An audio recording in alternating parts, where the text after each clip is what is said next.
Magandang umaga Pilipinas, live mula sa Pag-asa Weather and Flood Forecasting Center. Narito ang latest sa lagay ng panahon. Isang tropical storm na may international name na Chaba ang inaasahang papasok sa Philippine Area of Responsibility. Huli itong namataan sa layong 2,470 kilometers east ng Luzon. Taglay nito ang lakas ng hangin abot ng 75 kilometers per hour at pagbugsong papalo ng 95 kilometers per hour. Naiulat itong kumikilos sa direksyon pakunluran sa bilis na 22 kilometers per hour. Ayon kay Pag-asa weather forecaster Samuel Duran, sa oras na pumasok ito sa ating boundary sa Sabado, ito ay tatawagin sa local name na Igme. Bagamat walang magiging direktang epekto ito sa ating bansa, mahalaga na nakaantabay tayo para sa mga anunsyo na ilalabas ng Pag-asa. Samantala, patuloy na nakakaapekto ang hanging habagat na ngayoy dominante sa Luzon, gayon din dito sa kanlurang Kabisayaan.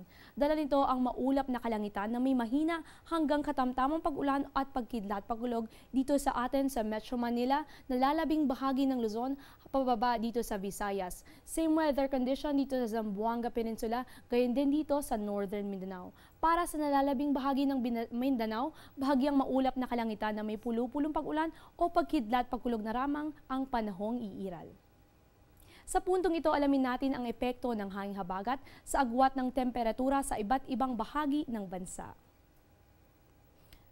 Malaking bahagi ng Luzon ang nakakaranas ng maulap na kalangitan na nagdadala ng mga pag-ulan o pagkidlat-pagkulog. Ang temperatura dito sa atin sa Metro Manila ay mula 25 hanggang 30 degrees Celsius, habang dito naman sa Baguio City ay mula 16 hanggang sa 23 degrees Celsius. Ngunit sulitin ang good weather condition ng mga turista para dito sa Puerto Princesa. May temperatura ito mula 25 hanggang sa 31 degrees Celsius. Check naman natin dito sa Visayas. Pangkalahatang maaliwalas ang panahon o magiging maulan po ang panahon dito sa Visayas, partikular yan sa Tacloban, Iloilo, Bacolod at Metro Cebu. May temperatura ito nasa pagitan ng 25 to 32 degrees Celsius. Panghuli naman natin dito sa Mindanao.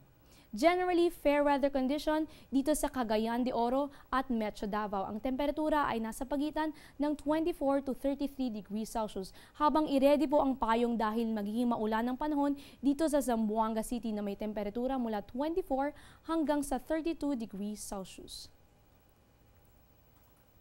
At yan ang latest sa lagay ng panahon. Para sa Radyo Vision, ako po si Eunice Suntayas mula rito sa Pag-asa Media ng Bayan.